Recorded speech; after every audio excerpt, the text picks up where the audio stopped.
Welcome Trinidad and Tobago to our News 4 report, a product of the Government Information Services Limited. I'm Nicola Barreto. Let's take a look at the headlines.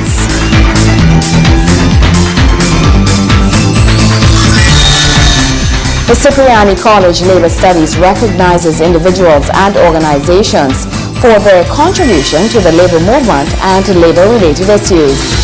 Transport Minister announces the possibility of Caribbean Airlines accessing entry into the Scandinavian markets. And the Honorable Stephen Cady says despite what critics may say, the economy is not in a slump. Thank you for joining us. The Cipriani College of Labor Studies was abuzz with Labor Day activity as the college held its second annual Labor Day Awards. The awards recognized individuals and organizations for their outstanding contribution to the labor movement and labor-related issues. More in this report by Gregory McBurney. The Cipriani College of Labor and Cooperative Studies' second Labor Awards was held to honor individuals from organizations in different sectors that embody the spirit of Labor Day and the struggle of workers. In a message to the audience, Minister of Labor and Small and Micro Enterprise Development, the Honorable Errol McLeod, said the awards also aimed to pay tangible rewards to those men and women most responsible for the rights and privileges workers have gained throughout the years and continue to enjoy. Minister McLeod described the award recipients as labor stalwarts. He added that his ministry was pleased to join with the national community and the college to celebrate and share in the achievements of our major stalwarts and their legacies. The minister said he hoped the annual Labor Day Awards will serve as a motivator to the labor force of Trinidad and Tobago to create legacies for our generation. Building a successful legacy depends on how well a nation mobilizes its citizens. We are the stalwarts of Trinidad and Tobago, and the onus rests with us to establish our legacy and to leave it better than we found it. Fellow citizens, if we consciously consider the power of our lives and the legacies we leave, we would realize that it is a great responsibility to choose to leave a positive legacy. Minister McLeod had some touching words for the citizens of the nation as he encouraged them to create a legacy, one which would in turn change the country. All patriots of our beloved country must assume the responsibility to create legacies that will take the next generations to levels we could only imagine. Our country is our legacy to our children and the world. Beginning with labor, let us work toward making its legacy a new and dynamic chapter in our nation's history. Gregory McBurney, News 4. Transport Minister Senator the Honorable Devant Maharaj is announcing the possibility of Caribbean Airlines accessing entry into the Scandinavian markets. He was speaking at the launch of CAL's inaugural flight to London, where Caribbean Airlines made its trip to Gatwick, London. We had a meeting with the Tobago Chamber of Commerce last week when the cabinet met in Tobago, and there was a strong, heavy, intense lobby from the Chamber of Commerce in Tobago that we should utilize this entry into Europe via London to access the Scandinavian markets, which they see as very important to the Tobago tourism sector growth. And it's a cry that we are not deaf to. We have launched a Tobago JFK route. That is in its very embryonic stages, and we hope that that will grow from strength to strength as we lend support, as we buttress the efforts of the Ministry of Tourism. The Transport Minister revealing the great possibilities for the tourism sector of Tobago, which he says seems even more likely with the access Caribbean Airlines has gained into the London skies. Minister Maharaj says the profitability of the airline has gained much attention by government, and as a result major changes in CAL's routes will be implemented to ensure maximum possible earnings. The mandate that has been given to Mr. Moonan and his board members is that they have to turn around this airline as quickly as possible by engaging in whatever strategies that is necessary to realize this goal of profitability. So you would have seen and heard about the termination of the Montego Bay to Philadelphia route. And other routes that are not profitable would also meet a similar fate. And I put them on notice that if this London to Port of Spain route does not make a profit within the specified time in your business plan, we will have to re-examine it. We cannot carry any route that is not profitable. Meanwhile, Minister Mahawad says there has been an increase in tourist arrival to Trinidad and Tobago via Caribbean Airlines for this year's carnival period as compared to last year. He is also announcing some major developments in CAL, which he says have positively impacted the business community in particular. Apart from the increases in the domestic and international flights, Caribbean Airlines have increased its air bridge service to Tobago with a number of flights in between the two islands, I think much to the satisfaction of our Tobago sisters and brothers who are now much more comfortable in leaving at later times and getting their business done here in Trinidad and vice versa. Caribbean Airlines also introduced a jetpack service which has been received positively by the business community, and we hope that also will increase in terms of a profit center for Caribbean Airlines. Earlier this year, for the carnival period, Caribbean Airlines also boasted of an increase in the amount of tourists brought to Trinidad and Tobago, over 18% compared to its point in time last year. He is also expounding on one of the major roles that the airline plays in putting Trinidad and Tobago on the map. Tobago and Trinidad, in the form of Caribbean Airlines, has a national resource that cannot be measured only in dollars and cents. It has an integral role to play in our business development, our tourism trust, and our place on the world map as a nation to be reckoned with in this part of the hemisphere. So to reduce Caribbean Airlines only in terms of its bottom line is really to minimize the contribution of this airline to the development of Trinidad and Tobago. Gregory McBurney, News 4. News 4 continues right after the break. Stay with us.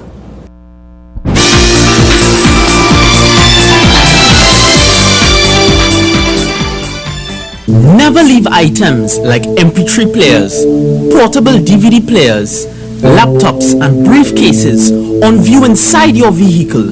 It is an open invitation for a thief. Don't leave them on show. If you cannot take them with you, place them in the trunk of your car. Remember, crime prevention is everyone's business. A message from the Trinidad and Tobago Police Service.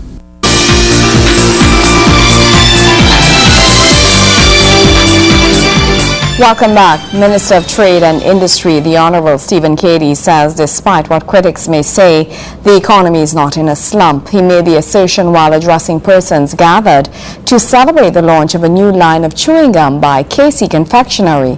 Minister Cady says reality speaks louder than critics of the government. More from News 4, Gregory McBurney. Trade and Industry Minister Stephen Cady had only words of praise for business owners as he hailed Trinidad's economy as one which is growing. The minister branded comments which deny the growth of the economy as unfair to citizens. He said employment and the increase of corporate lending showed otherwise. But in the non-energy sector, which is where the Ministry of Trade and Industry, that is where our responsibility lies. We've seen not only new investments coming in, but we also see we've maintained our employment levels. In fact, have bettered our employment levels in some areas. There's been new investment coming in, both foreign direct investment and mainly, which is very, very important, the confidence of the local business people investing in Trinidad and Tobago. And as I have mentioned, we're looking upwards of $2 billion within the last 3 years of being invested in new plant and equipment, new production lines, new support facilities.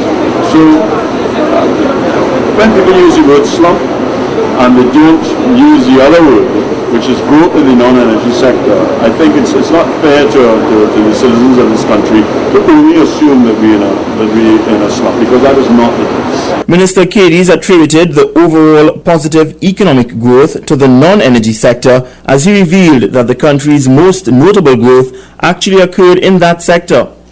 The Trade Minister credited the non-energy sector for carrying the country for the first time in decades. He added that while the financial crisis 4 years ago did have an impact on the island, the non-energy sector has helped revive the country. So yes, I know Trinidad and Tobago has gone through a fairly rough time from the collapse of the financial markets in 2008, and yet still in the last 2 years, we are seeing a whole new life to the non-energy sector in Trinidad and Tobago. There are investments coming into this country, foreign direct investments.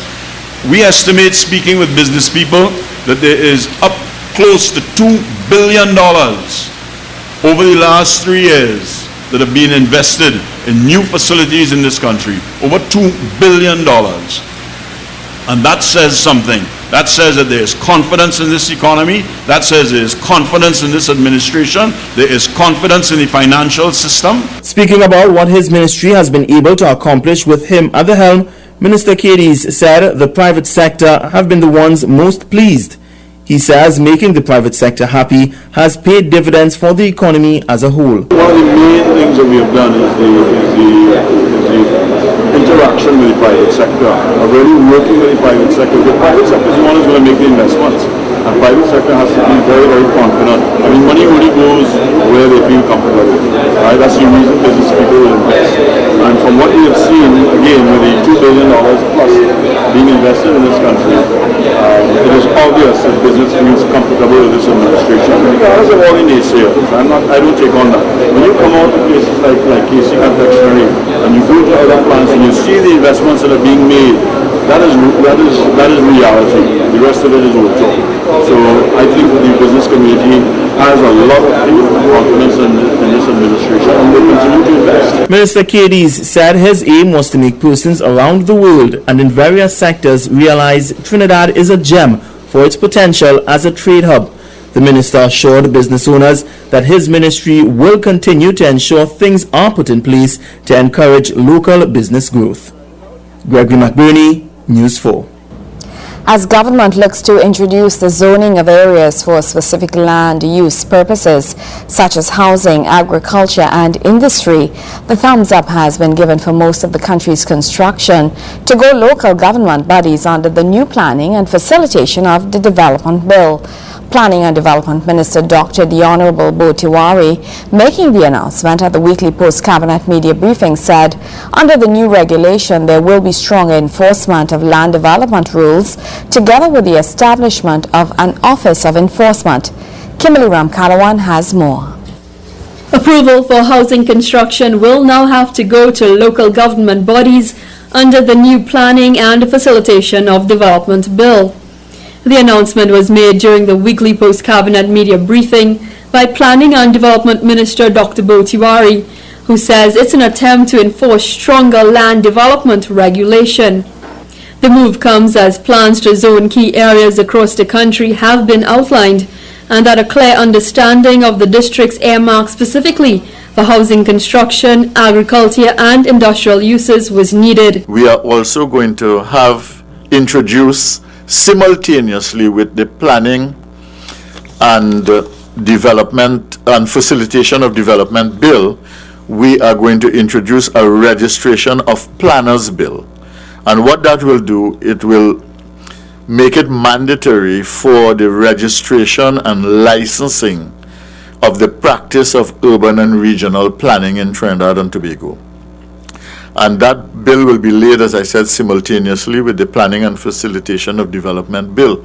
But once that bill is enacted, it means that in order to practice urban and regional planning, you will have to be registered and you'll have to hold a license. So what will happen basically is that we're going to bring some regulation to that particular industry, and therefore some order and some system.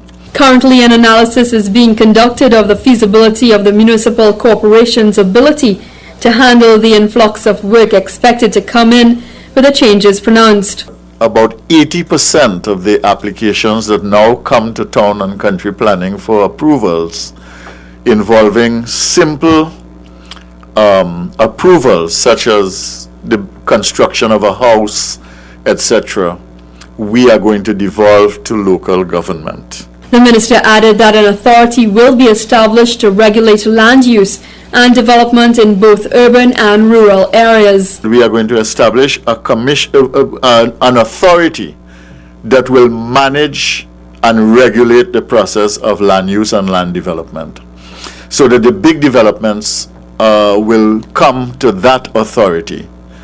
And that would be an authority in which you will use the expertise that you have in the country to make decisions about land use policy. And that will also involve consultation with the community in order to make sure that the community is part of the decision-making process. Under the Registration of Planners Bill, which will be laid together with the Planning Bill, registration and licensing of urban and regional planning in Trinidad and Tobago will be mandatory. Kimberly Ramkalawan, News 4. News 4 continues after the break. Stay with us.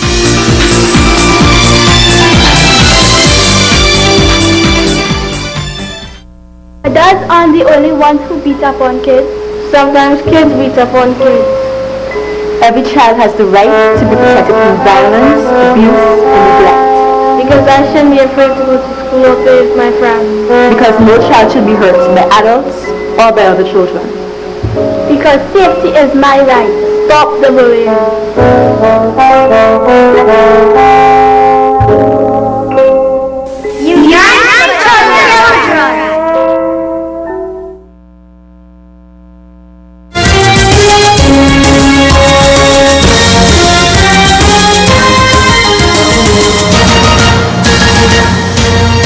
Welcome back. What has been labeled as one of the most innovative programs aimed at reducing crime was launched by the Ministry of Sport. Live Sport is the brainchild of the Honorable Anil Roberts, Minister of Sport, and he, through his implementation team, has targeted at-risk youth in some 33 communities in Trinidad and Tobago to be the first enrollees in the program. Wayne Cunningham was at Queen's Hall for the spectacular launch, and he has more.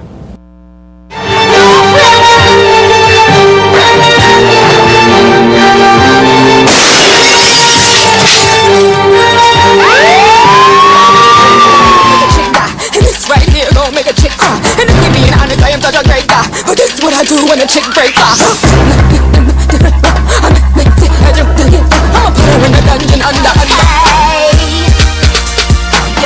That was part of the action-packed launch of Live Sport. The Honorable Anil Roberts, Minister of Sport, outlined the aim of the program. Live Sport, as the name suggests, is a second chance. It's about live support, and it's a concept that is not novel, but is real, as you saw from the video presentation, and I commend those who put it together. I think you've seen, we've all done the studies, and we know the problems that exist in Trinidad and Tobago and globally. How can we solve them? We have many programs that have been instituted with all sorts of names, from YTEP to CCC to MyLat, MyPart, all created with the right intention. But how effective are they? Good morning, neighbor, Tricanal say. We have been losing that in Trinidad and Tobago. These are all aspects of live sport, where we'll use the passion, the love, the excitement, the adrenaline of sport to bring young people in and then get them on the right path. Attract them through sport, pay them a stipend, train them, make them healthier, get them off the blocks, get them off the drugs, make them use their time usefully. Then develop whatever skills they have. Identify talent. They don't have to become a world-class footballer or track and field or basketball. They're not there to become a Sunil Narayan. One or two may, but that's not the purpose of the program. The purpose of the program is to take them off track and bring them right on track. The minister drew on some life experiences and his many travels to aid in formulating live sport. When I visited Cuba those times, 93, 97, there was little or no crime. Abject poverty, no oil and gas, no KFC, no bling bling, no BMW, no X5, no Porsche. People pack up in buses, old ring-down buses, They're supposed to take 85 people, 200 people on the bus, one hand inside and a whole body outside, but no crime. And then I started to think, why?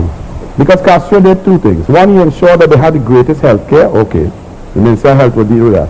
But then he ensured that there was sport for all across the country. Any corner, any nook, any cranny, you could play sport, and he invested in his coaches, his people, and anybody could get through, because coaches, sportsmen, psychologists, they act as surrogate parents. The minister also learned from another life experience that it would not be easy for the participants to leave their former activities behind. When the boys try to come out, it ain't easy to come out. And not because they make their decision and they mind up, it means they're out. It needs all of us to protect them. So two of them gone down, working hard, making an honest living, and performing exceptionally well, performing better than people who have degrees and went through A levels and O levels, because they were given an opportunity. So here, today, the People's Partnership Government, we are going to give these children an opportunity through life sport. It's starting up with phase 1, 33 communities, where they're paying a stipend, there's a manual, a roster, they're doing not only the physical preparation, psychological preparation, sports specific, and then learning different skills.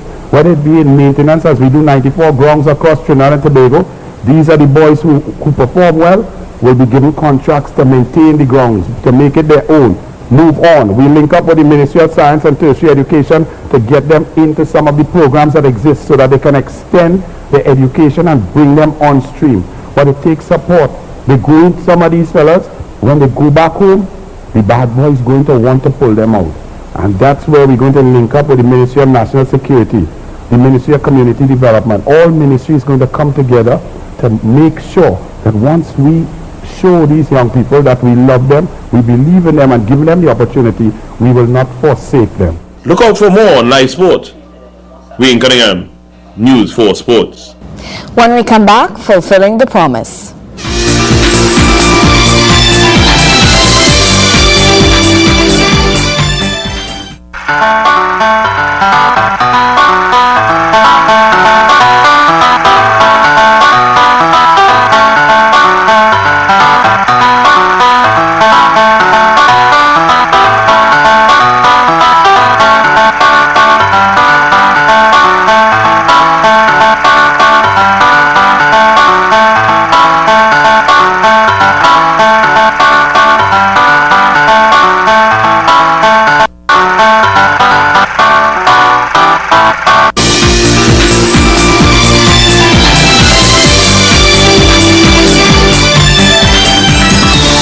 Welcome back. In our special feature, Fulfilling the Promise, we highlight the initiatives and the achievements of the government over its 2 years in office.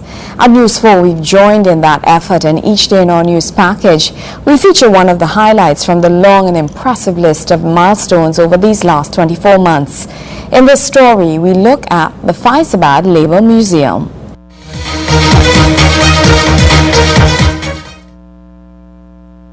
The concept of a Heroes Park and Museum in Faizabad is born out of the absence of a repository of archival material related to the history of the labor movement in Trinidad and Tobago, and a permanent mechanism to share information on and recognize the contributions of labor stalwarts who laid the foundation for the realization of decent work.